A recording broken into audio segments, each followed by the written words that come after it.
Thank you very much, Dr. Sheila Paul.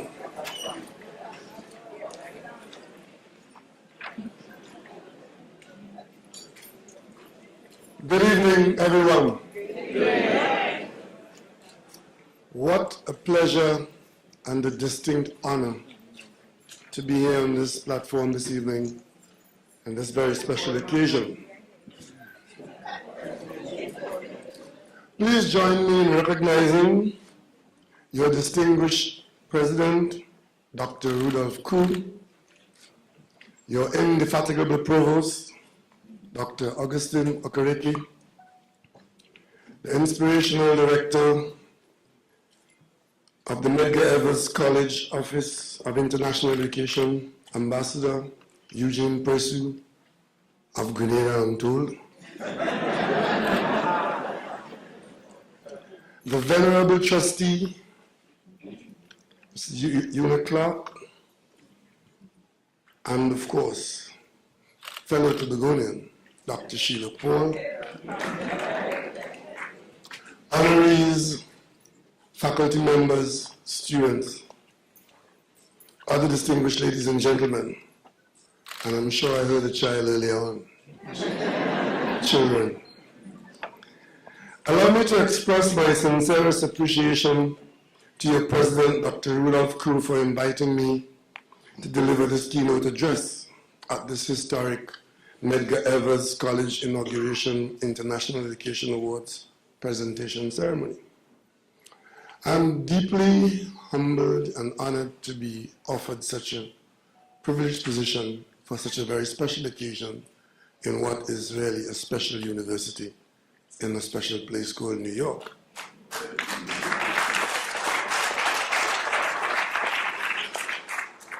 Permit me to extend my heartiest congratulations to you all, particularly the recipients of the very attractive awards.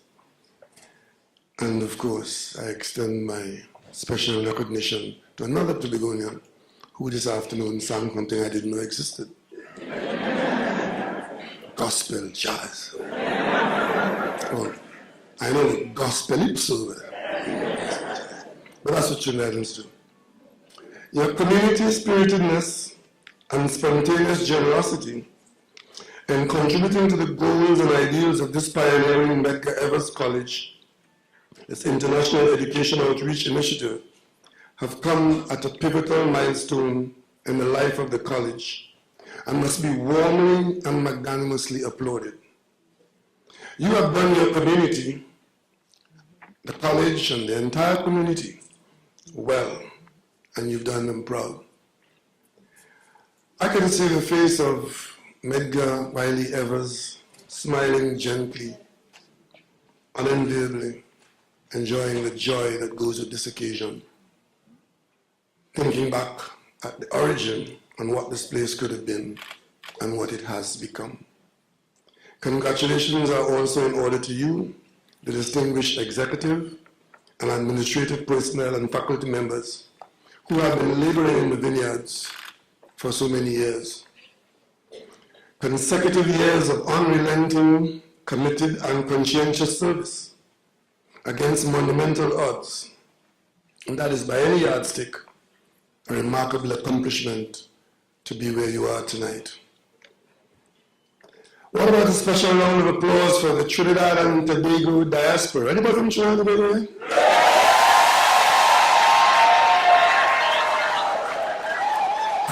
I'm sure if I had said anybody from Grenada, I'd get the same shout, right? Anybody from the Caribbean here? Yeah, that sounds like an evening with Caribbean people. But ladies and gentlemen, I bring you greetings from the government and people of Trinidad and Tobago. We are represented here by a not so small contingent comprising today, we left home with a larger group, but I have me here this evening another Tobagonian, Senator Dennis Moses, who is our Minister of Foreign Affairs and CARICOM Affairs, and some other staffers. And I also want to recognize the members of Trinidad and Tobago's mission here in New York, Many of them I'm seeing for the first time, but they're here representing the Caribbean as they represent Trinidad and Tobago. Only today, we arrived from Washington, D.C., in fact, this afternoon, where we had the pleasure of engaging in very cordial and meaningful discussions with Vice President Joe Biden, Energy Secretary Ernest Moniz, and we did in fact have some exposure to a number of United States officials who had the responsibility of hosting a Caribbean Central American Summit on energy and security. We discussed a number of issues of great interest to us: bilateral trade, hemispheric security, crime and lawlessness, climate change, the impact of the fall in oil and gas prices, and unfavorable effects in Trinidad and Tobago and the other societies of the Caribbean. And of course, the international response to that. And we couldn't have got together to discuss security without discussing the cold-heartedness of the atrocities of terrorism in the 21st century. These discussions will be ongoing as we seek to establish common ground upon which to overcome these social, economic, and political adversities. Upon deep reflection of the current state of world affairs, I have chosen to address you this evening on the subject of making the difference.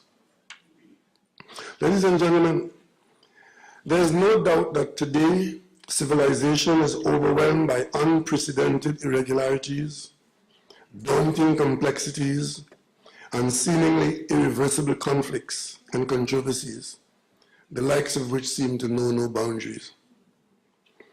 Challenges of hitherto unimaginable and unquantifiable dimensions abound, some glaringly obvious, others lurking treacherously in the dark, waiting to pounce upon our societies, many of which lack the capacity or resources with which to confront the devastating assaults and their grave consequences. The measure of our success in arresting these concerted multifaceted threats to international peace and stability will be influenced by two factors. Firstly, the depth of our own appetite for knowledge, for truth, for wisdom and understanding. And secondly, the intensity of the passion with which we cultivate to comprehensively reject inept, misguided, and corrupt governance and ideologies, to replace them with leadership committed to the impregnable attributes of integrity, honesty, sincerity, and morality in public affairs. We want to be making the difference between shaping the society the way we know best, creating human conditions in which peace, harmony, equality of opportunity, and prosperity for all override all conflicting considerations, as opposed to settling for dismal levels of leadership which stand in the way of growth, development, and progress, debasing the dignity of man and condemning multitudes to a state of perpetual poverty. The choice is yours. Making the difference in reconfiguring a new world moral and spiritual order, where human rights and the welfare and well-being of all are given precedence over divisiveness and discord, where men, women, and children can engage in enriching, enlightening, and elevating pursuits, free from fear of those whose minds are enslaved by diabolically contrasting ideologies, those who seek to rain tribulation, tumult, and terrorism upon the brotherhood of man. The choice of making that difference is yours. It was Martin Luther King who cautioned us that, and I quote, "Our scientific power has outrun our spiritual power. We have guided missiles and misguided men," unquote. Undeniable premonitions of the wicked world of terrorism, and I need not say any more about that, We see it every day, we live it every day, and we wonder about the depths of man's continued inhumanity to man. But here's the dilemma that we currently face. How do we reverse the trend of witnessing so many of today's world leaders letting us down? Being led in shame and disgrace, in and out of the precincts of local and international halls of justice, having failed to live up to the codes of conduct to which they swore compliance. In capitulating to such malpractices, they deny us the celebrated heights of human righteousness, heights so eminently epitomized in the outstanding stature of our most illustrious leaders, the Nelson Mandelas, Martin Luther King, Rosa Parks, Medgar Evers Wiley, and John F. Kennedy, among the few. Medgar Wiley Evers stood shoulder to shoulder alongside those civil rights leaders who dedicated their lives to the cause of freedom, the cause of dignity and personal fulfillment. He was a defiant pillar of strength to the growing educational, economic, cultural, and social foundations of the central Brooklyn community and New York City. An extraordinary exemplar in whose name we gather to honor and applaud these iconic awardees for their contribution to the noble cause which we so joyfully celebrate today. It is no secret that black colleges and universities were established in these United States of America, specifically to serve the educational needs of black Americans who for generations were denied admission to traditionally white institutions. Former President George Bush is quoted as describing the unique mission of black colleges in these words, and I quote, "At a time when many schools barred their doors to black Americans, these colleges offered the best and often the only opportunity for a higher education," unquote. Today, we take justifiable pride in the fact that graduates from these black colleges and universities included women of the caliber of Patricia Harris, former Secretary of the U.S. Department of Health, Education and Welfare, Mary McLeod Bethune, founder of the Cookman College, Krista McAuliffe, first educator to have ventured into space, and Leontine Price, world-renowned opera singer. We credit men of eminence like Thurgood Marshall, Supreme Court Justice, Louis Sullivan, Secretary of the U.S. Department of Health and Human Services, and of course, the indomitable Martin Luther King Jr., recipient of the Nobel Peace Prize, and W.E.B. Du Bois, sociologist, educator, and co-founder of the National Association for the Advancement of Colored People. Du Bois became the first African American to earn a PhD from Harvard University. Ironically, Dr. Du Bois, frequently quoted by one of our educators, Dr. Eric Williams, died on August 27, 1963, one day before Martin Luther King Jr. delivered his seminal discourse at the March on Washington, when he said, "I have a dream." This college is living that dream, and the dream is becoming reality.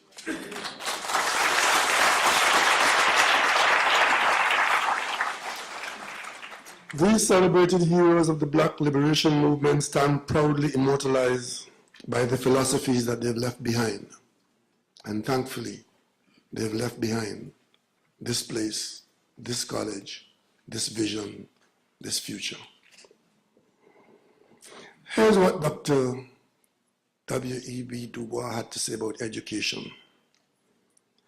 And I quote, he said, "Education is that whole system of human training within and without the schoolhouse walls, which molds and develops men," unquote. But Martin Luther King also reminded us, and I'll quote him on the subject, and he said, The function of education is to teach one to think intensively and to think critically. He said, intelligence plus character, that is the goal of true education, unquote. We owe a debt of gratitude to the West Indians and the descendants of West Indian parentage who played significant roles in the civil rights movement. The Jamaican-born Marcus Garvey and writer Claude Mackay both played key roles in the Harlem Renaissance. And that was a very significant renaissance of black artists in the 20s and 30s. Other key figures also include Malcolm X, formerly called Malcolm Little, the renowned actor Sidney Poitier, and of course, Harry Belafonte, who is reported to have personally financed much of Martin Luther King's activities. And by no means least, remember Stokely Carmichael from Trinidad and Tobago.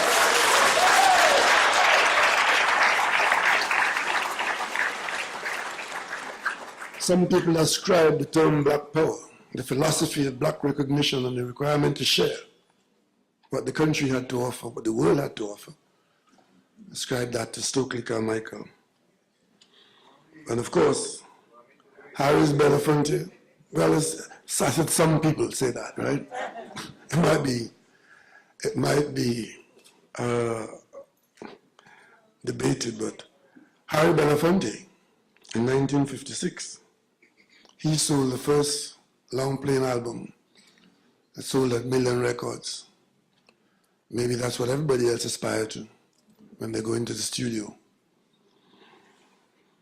We of the Caribbean lay claim to men like former Secretary of State Colin Powell, whose parents were both born in Jamaica, and former U.S. Attorney General Eric Holder, whose father and maternal grandparents were born in Barbados. Of course, when it came to creating Caribbean music and introducing and infusing the island rhythms into New York, whether it was in Fulton, in Nordstrom, who can forget Charlie? Charlie somewhere there. Where's Charlie? Where's my man Charlie?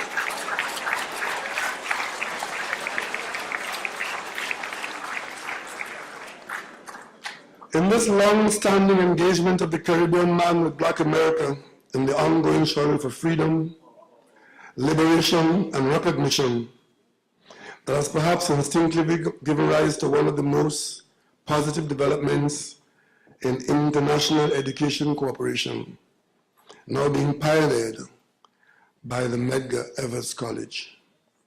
Only recently, your provost and your director of international education signed a statement of shared interests, which commits to broad terms of collaboration with the University of Trinidad and Tobago, UTT.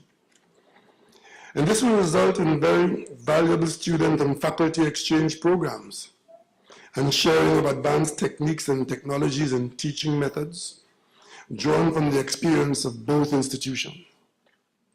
I am told that similar agreements have been signed with institutions of higher learning in Guyana, Grenada, and Puerto Rico.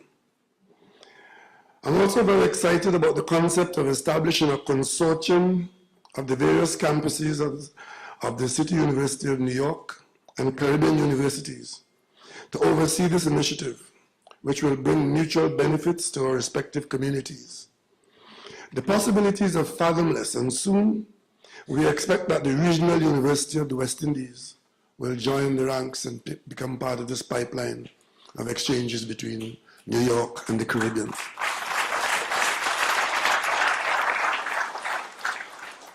Ladies and gentlemen, I know that many of you are anxiously expecting me to turn to some attention that might mention Trinidad and Tobago specifically.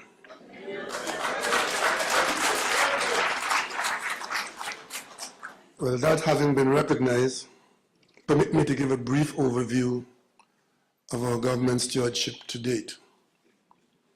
Since assuming office just about 8 months ago, the government which I have the honor and privilege to lead has been making steady progress. We have been doing so objectively, systematically, and without the excess of expensive fanfare. Step by step, we have been putting the modalities in place to steer the nation's ship to a state towards recovery and restoration from a traumatic and painful period of 5 years of reckless, irresponsible, and woefully unacceptable governance.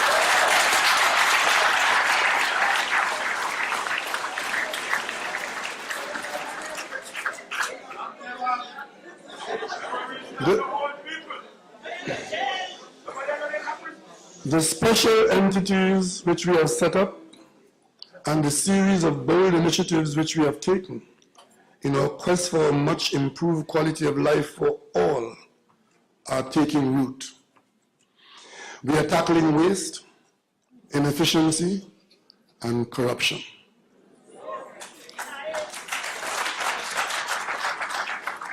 We are restoring good order and good governance to a people who are crying out for these values.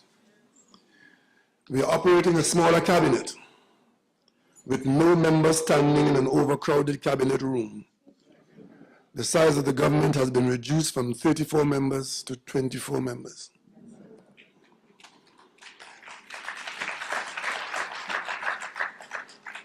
Our newly appointed boards comprising eminently and legitimately qualified citizens have been settling down and now oversee the successful functioning of our public utilities, state boards, and statutory corporations.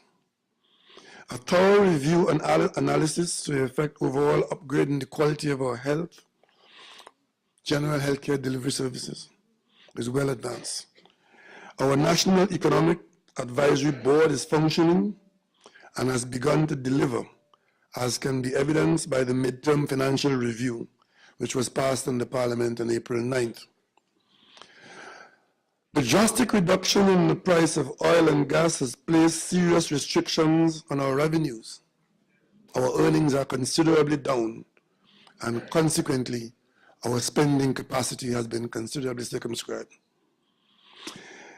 The restored Standing Committee on Energy now guides us scientifically and meticulously as we seek to navigate the turbulent international waters in monetizing our natural indigenous energy resources, given the prevailing adverse global economic circumstances.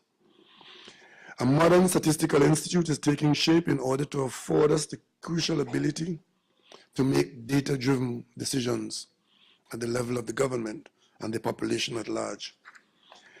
In spite of our very challenging recessionary circumstances, we have revised the value-added tax regime downwards by 2.5%, which should see our citizens experiencing a bit more disposable income in their pockets as they face inevitable increases consequent upon the economic adjustments which we are called upon to make across the board.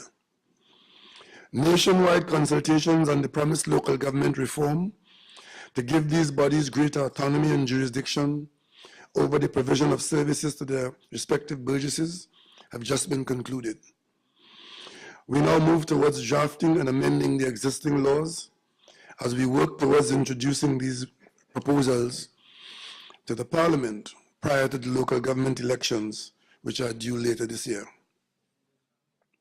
To combat the recent epidemic of corruption, we have laid in Parliament and are soon to commence debate on whistleblower legislation and adopt the procurement legislation with appropriate sensible amendments coming from an upgrade of a parliamentary committee which has made some minor adjustments to the procurement legislative effort, and hopefully by the end of this month or early next month, that procurement legislation will become law and make it more difficult for persons to attempt to do what happened in the last 5 years.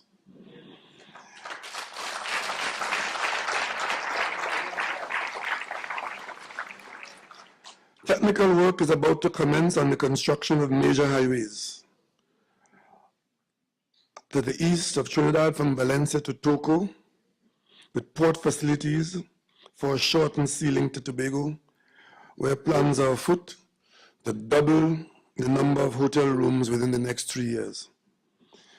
We are also hard at work untangling the scandal that is the stalled Point 14 highway. We used to be accustomed to the phrase Panama Canal and the Pan American Highway. We now are faced with Panama Papers Highway. But even as I tell you this, the difficulty grows day by day. We are facing the crime wave that you're familiar with. We've had a temporary commissioner for almost 3 years, getting a 6-month replacement. Every 6 months he's replaced. We've changed the regulations to allow for a proper commissioner of police to be hired. The opposition has taken us to court to prevent us from hiring a commissioner of police. We will go to court.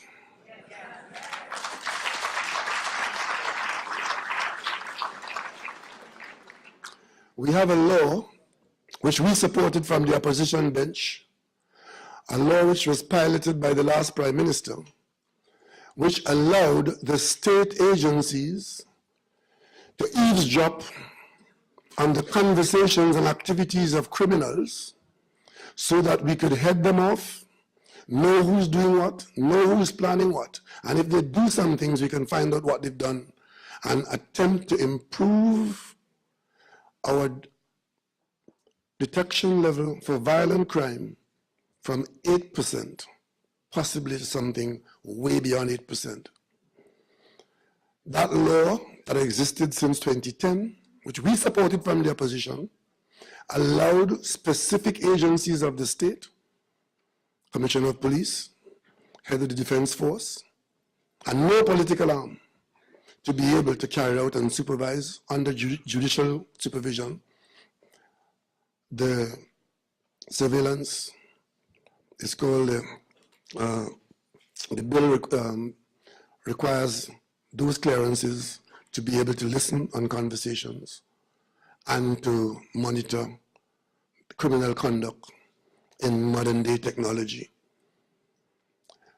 But it was restricted to a small number of specific crimes. But given the crime wave that we are facing, we've gone to Parliament to extend the number of crime and the nature of criminal conduct which the state agencies can monitor in that way. And for some unbeknown reason, the opposition is opposed to that.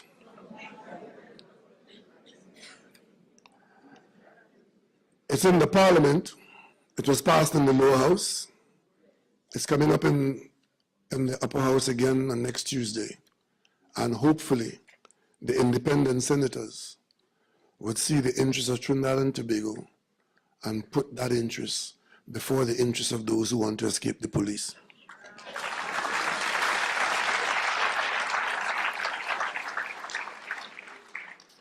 We have inaugurated the National Tripartite Advisory Council, NTAC, which is perhaps the most far-reaching measure that we have undertaken to date, bringing government, business, and labor around one table to confront the nation's options in a world that takes no prisoners. The Council will have as its main focus the role of providing sound and informed multi-sectoral advice to the government, not only on matters which fall under their specific terms of reference, but on such matters which they warrant their invaluable attention. These are just a few of our initiatives, and we'll continue along this path as the ship of state sails intelligently, caringly, and responsibly forward. Ladies and gentlemen, studies done by the United Nations point to the fact that more than 470 million jobs must be created by 2030 to provide answers to the effects of the financial crisis and to absorb the growth of the world's labor force.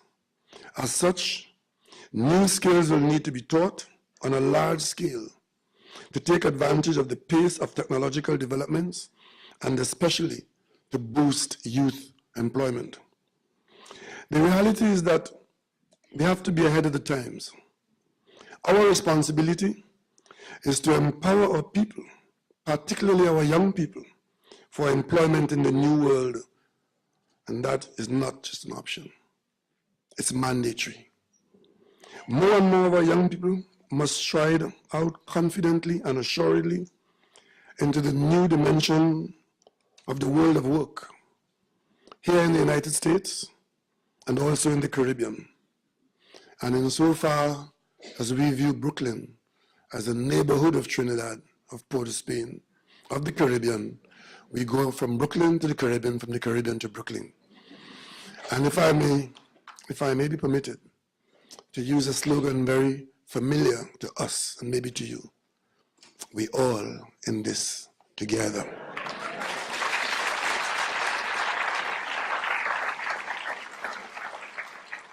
Together we must provide for today and prepare for tomorrow, forecasting and planning in a systematic and objective manner, unwavering and unflinching in our determination to provide the best educational opportunities for all our people under even the most extenuating circumstances. Ladies and gentlemen, innumerable brilliant words of wisdom inundate our literary records, impressing upon nations the infinite value of quality education in driving man's relentless search for self-fulfillment and realization of the highest possible quality of life for all. Here is what the late President of the United States, John F. Kennedy, said, and he's quoted talking to the American people. He said, "Let us think of education as the means of developing our greatest abilities, because in each of us there's a private hope and dream which, fulfilled, can be translated into benefit for everyone and greater strength for our nation. Our progress as a nation can be no swifter than our progress in education," unquote. Let me hasten to add that the real progress will never be achieved out of a system that deludes students into believing that the most important determining factors of their success are certificates and grades. Indispensable to the cause as these may be, learning is a lifelong journey. It's about creating useful, productive, and law-abiding citizens.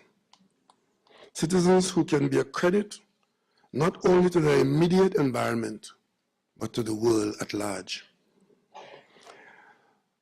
My dear ladies and gentlemen, the lagging world economic crisis continues to hurt the livelihoods of us all.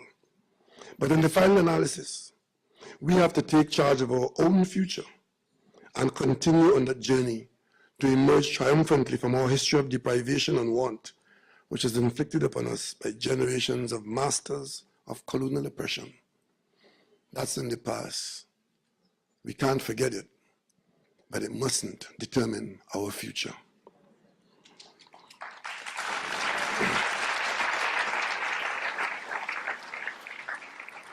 It was President Obama who, in delivering the commencement address at Hampton University in 2010, reflected on the importance of education to Hampton's first students, those escaped slaves. And he spoke to that as he talked to the graduating class in 2012. And this is what he told the class. He said, "The right education might allow those barriers," and he meant the barriers to equality of opportunity and a decent standard of living for all, to become our main concern. But it might allow our God-given potential to be fulfilled. He said education means emancipation. And he continued, he said, in order to compete in the global economy, Americans must close the achievement gaps and leave many African Americans and Hispanic students and others in poor communities behind. He concluded, so yes, an education can fortify us to meet the tests of our economy, the tests of our citizenship, and the tests of our times. But what ultimately makes us quintessentially who we are is something that can't be taught: a stubborn insistence on pursuing our dreams," unquote. As I end this address to you this evening, I would like to focus my final remarks to all the young people of the Caribbean diaspora who live, work, and study here in Brooklyn. I say to you, my dear young men and women, and not so young men and women, the new world moral and spiritual order of which I speak is yours to build, to cherish, and enjoy. It starts with pursuing excellence in all that you set yourself to achieve. The sky is the limit. I urge you to take advantage of the educational and empowerment opportunities which are being so lovingly, unsparingly, and caringly laid out for your benefit. Do not hesitate to seize them whenever and wherever they are available. Let your parents, your siblings, your relatives, your friends, your community, and all of America, Black America, and the Caribbean be proud of you. Look ahead passionately in pursuit of your vision, and above all, with the grace and blessing of Almighty God, be prepared to make the difference and follow your dream.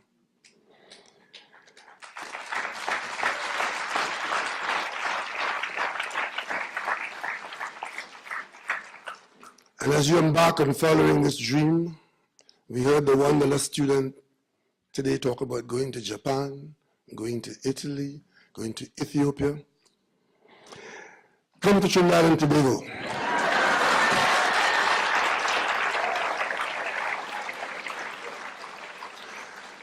Come for vacation. Make it a homecoming. You might even want to stay. We love you.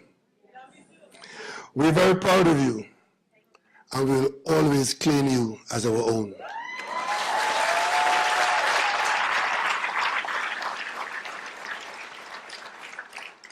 Once again, it was a pleasure and a signal honor to have been invited by your provost and your president to have been here today at this inaugural function and to share this podium with you and to meet with people at home, because for many of us, Brooklyn is home.